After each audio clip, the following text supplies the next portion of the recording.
E aí, quanto tempo estamos aqui falando de novo, né? De novo, mais uma vez, eu tô aqui acompanhando o senhor Fabiano. Desde 2020, começamos a trabalhar na Stonex na época, trabalhamos muito tempo junto.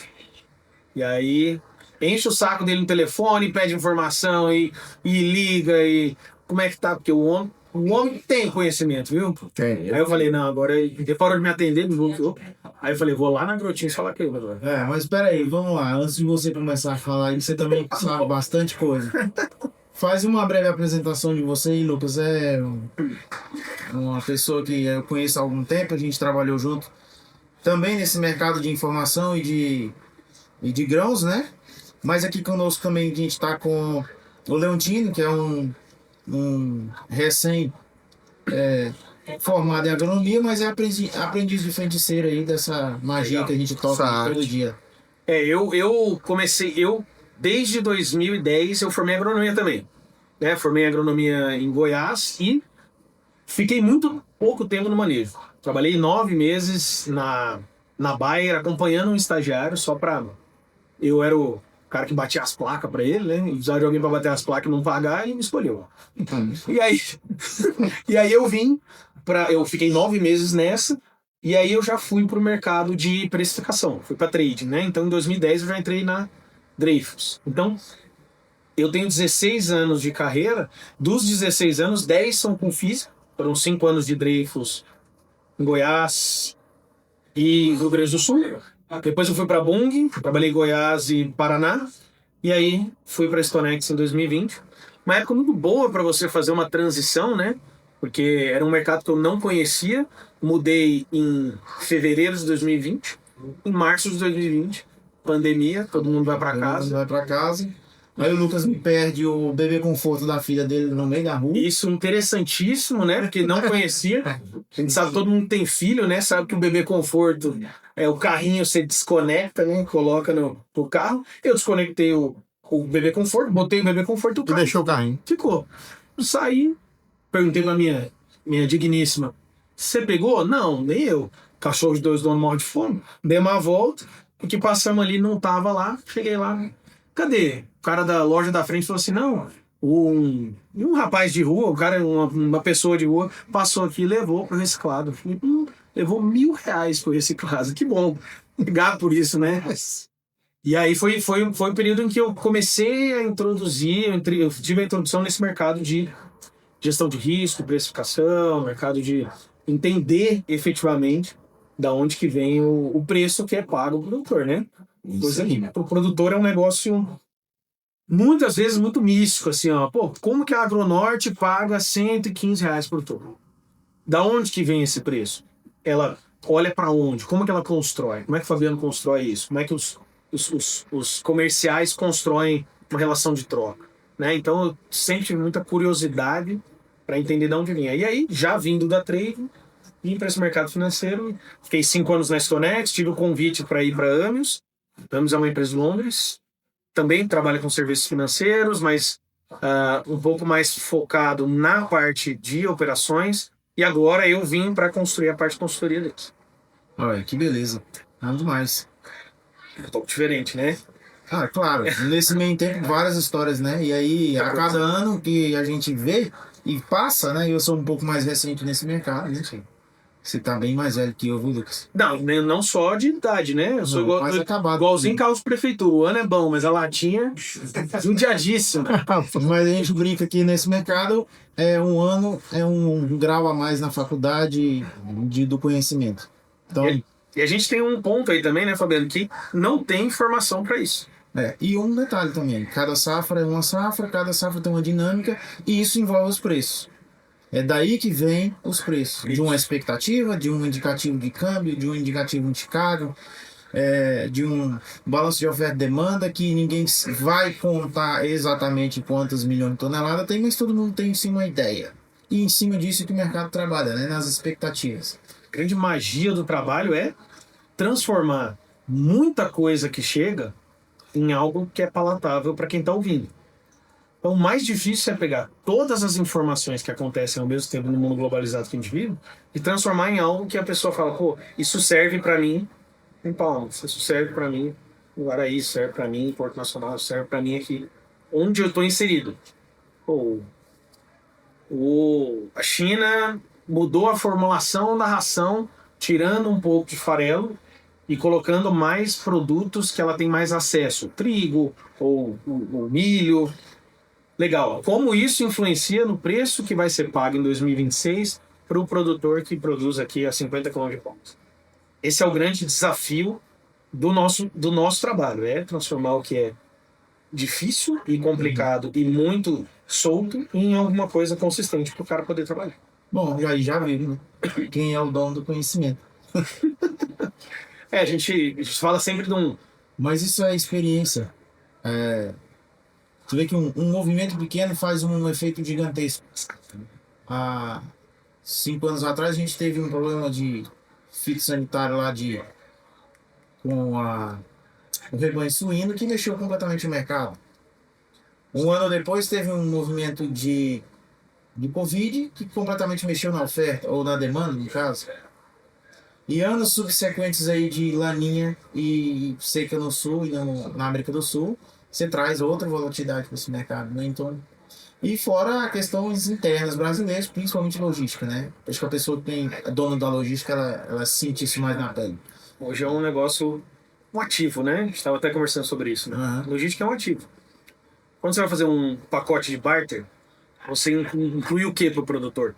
Geralmente, você inclui todo o insumo dele, todo o serviço, né? Todo o serviço dele, todo o insumo.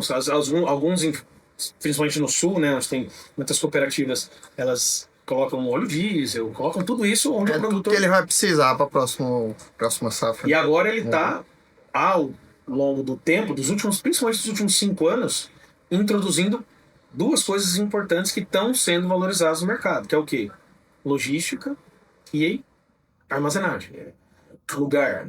Existe um dado muito legal que é o quê? A produção total, se você somar a produção total de soja, milho, trigo, arroz e café, se não me engano, tá? E você comparar com a armazenagem que nós temos, a gente tem hoje capacidade para 60% ou 62% de armazenagem para os produtos que são colhidos. Então, o que isso quer dizer? Quer dizer que 40% de tudo que é produzido em um ano no Brasil precisa ser escoado. Precisa ser escoado obrigatoriamente. Em tempos recordes, né? Em tempos recordes. Porque muito se planta junto, muito se colhe junto, muito se transporta num período curto, mas a expedição ou o consumo, que seja tanto o consumo interno ou a exportação, ela tem uma cadência. E ela é limitada. A gente também passou e vai passar também por períodos como o safrinha de agora. O que aconteceu com a safrinha de agora? A gente teve um atraso no plantio, porém, pelo maquinário ter evoluído muito nos últimos anos, quando deu capacidade para plantio, plantou-se tudo de uma vez. Então a gente plantou muita coisa dentro da janela e muito próximo. Então o que você vai ter? Muito milho chegando junto. Muita oferta. Chegando junto. Porque quando você planta tudo dentro da janela, ela vem cadenciado e você consegue cadenciar concatenando logística. Se você tem tudo chegando no mesmo estágio, você tem 2 problemas. O primeiro é, se tiver um problema de desenvolvimento, vai ter um problema maior, porque você vai ter muito mais lavouras no mesmo estágio. Sim, você impacta muito maior. Um impacto muito maior. Em um período...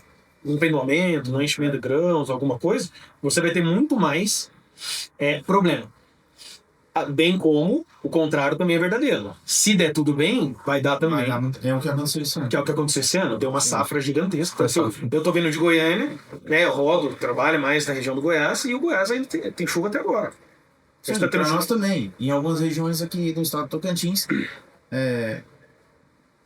vamos dizer assim, nós estamos em maio, muito milho chegou à maturação, está em ponto de colheita, mas não tem umidade ainda para colher. E o que tem está sendo utilizado os secadores disponíveis para padronizar esse milho. Então, o que a gente vê, alguns armazéns particulares, o nosso em Bom Jesus tem essa capacidade de fazer isso, sendo bem ofertado desse milho aí colhido com 20% de umidade, 22%, 23% de umidade, e o produtor tentando acessar esse mercado o mais rápido possível para tentar sair aí do pico da safrinha e que, por sinal, aí sim, agora eu vou te perguntar um pouco da sua opinião.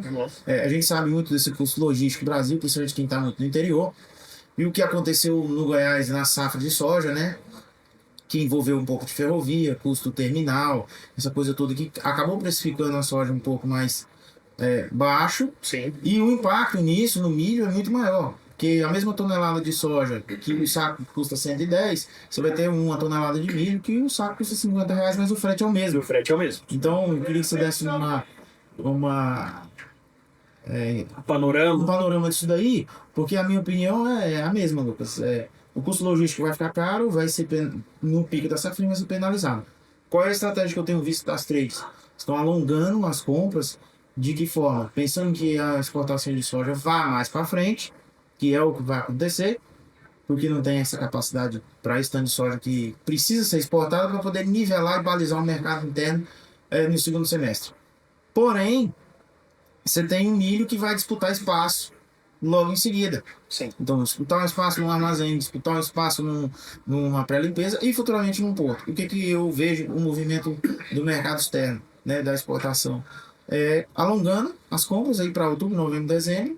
Por quê? Porque consegue precificar com um dólar mais esticado, aproveitando aí um pouco dessa curva de juros, né? Tanto a curva de juros brasileira e a expectativa da curva de juros americana, e largando as caixinhas, né, que a gente chama que são as compras do período mais curto, que é depois de setembro a agosto, em aberto para negociar logística.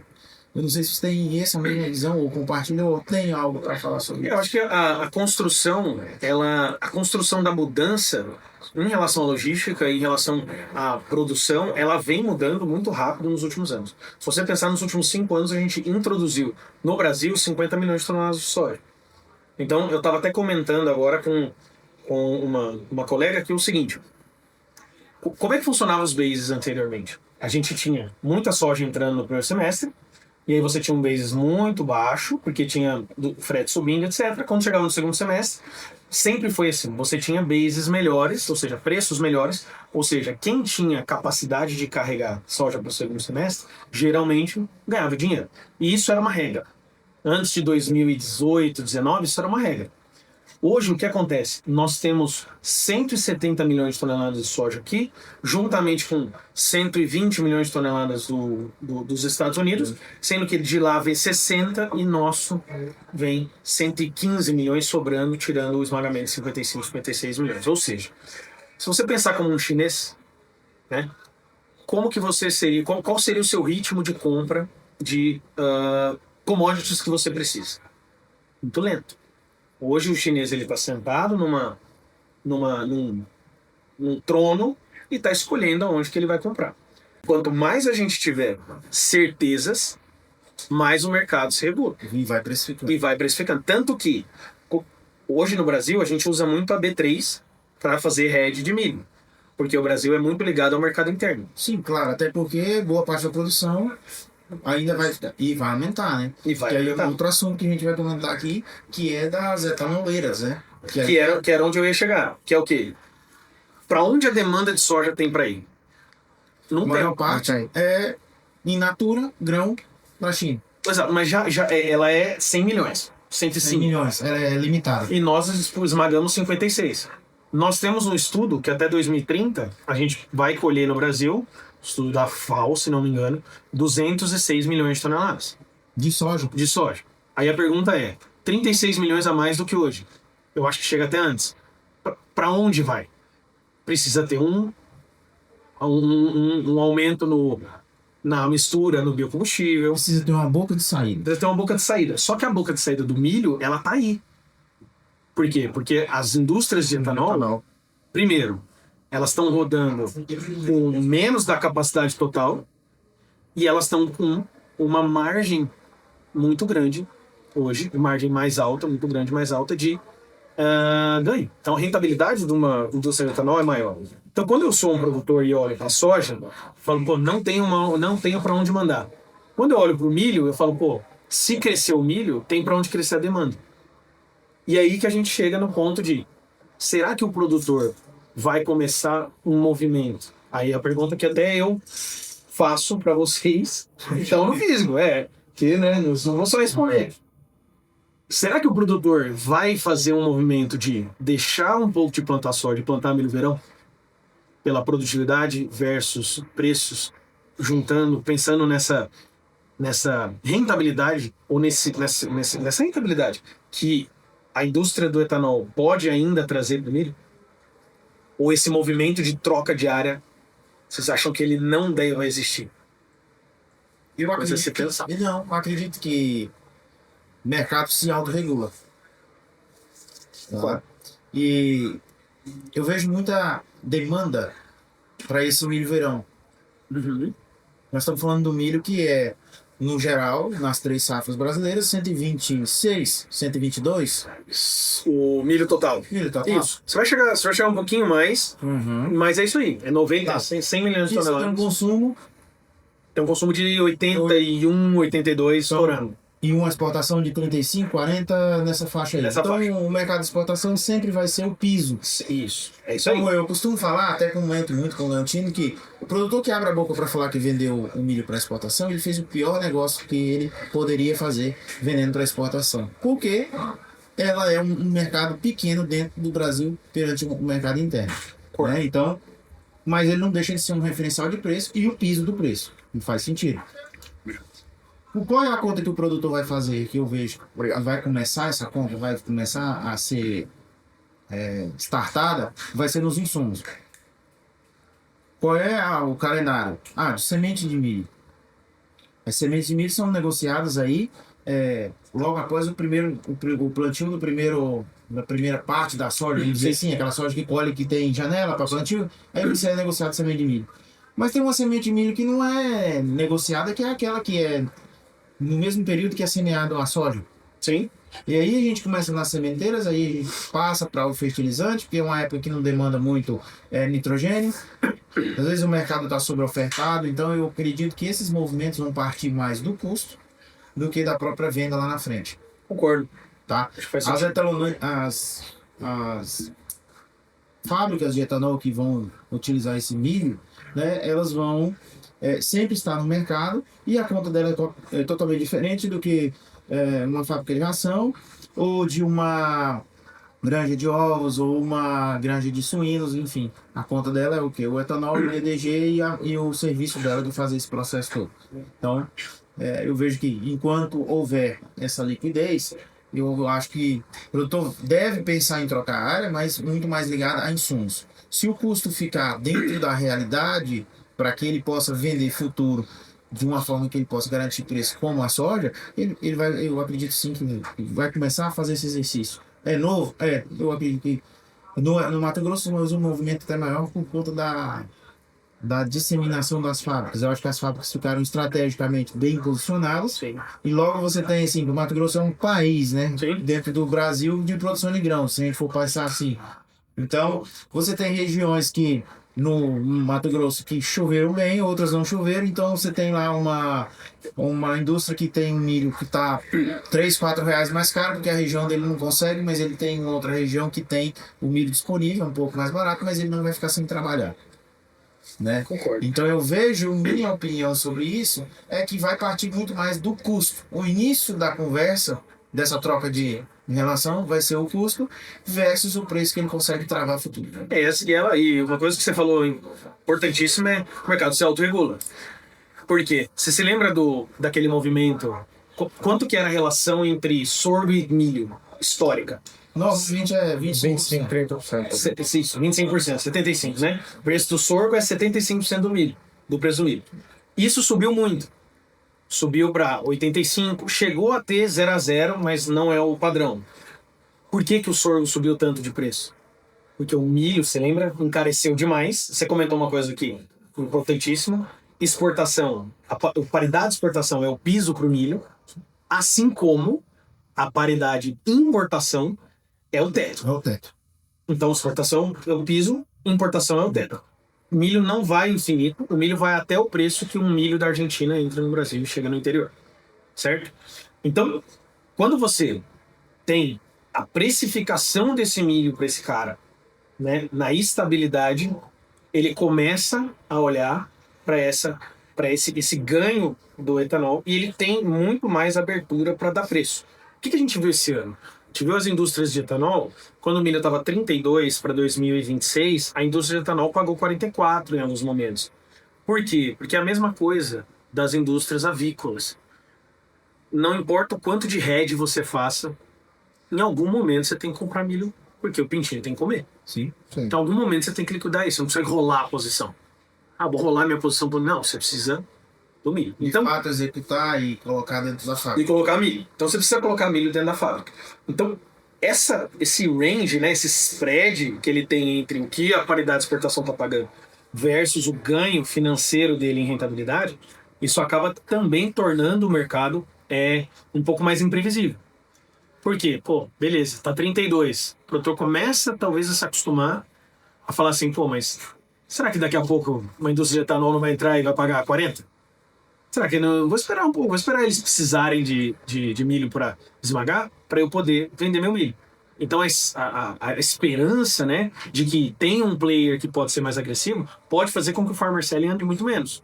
Que o produtor segure mais o milho esperando preços melhores. E é o que acontece. É o que acontece hoje. E o que aconteceu recente, né? Principalmente no mercado que a gente opera, que é o milho, o produtor que a gente visita ou que sempre faz negócio, ele falou assim, tá chegando mais usina de etanol, eu acredito que o preço vai ficar mais alto, porque eles vão precisar, são tantas 1.000 toneladas por dia, ou tantas toneladas, sei lá, por um período. E eu digo o seguinte, tenho uma opinião um pouco diferente. Eu acredito que isso vai se regular e aquela diferença de bases que a gente enxerga, ela vai ficar mais flat, né? Como no mercado dos Faria Lima, mais flat, né? Sem tanta oscilação. Por quê? Porque você tem uma pessoa ou um player que dá preço diariamente e aí esconde um pouco o distorcido que o mercado interno carrega. O que é uma realidade para um granjeiro de suíno não é às vezes para uma grande de postura. E vice-versa. Certeza. Né? E um outro ponto que eu já vi e vejo às vezes no Mato Grosso fazer uma grande empresa compra bastante milho para destinação de etanol. Se a margem não der positiva, ou enfim, ele achar que não deve, a estratégia da empresa, enfim, ele volta com esse milho para o mercado interno. O que é muito mais difícil acontecer quando o milho é comprado para mercado interno direto. Não, para exportação, sim. Esse retorno é mais dramático por conta de tributação e mais difícil.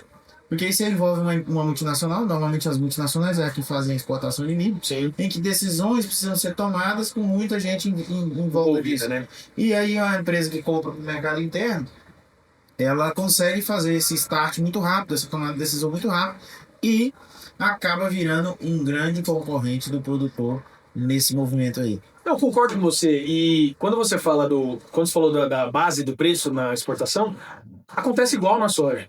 Então, se uma indústria, por exemplo, a diferença da soja é que a soja ela vai para a indústria para esmagar, virar farelo e exportar 50%, 50% vem para o mercado interno. Então não tem uma criação de bicho vivo, vamos dizer assim, né?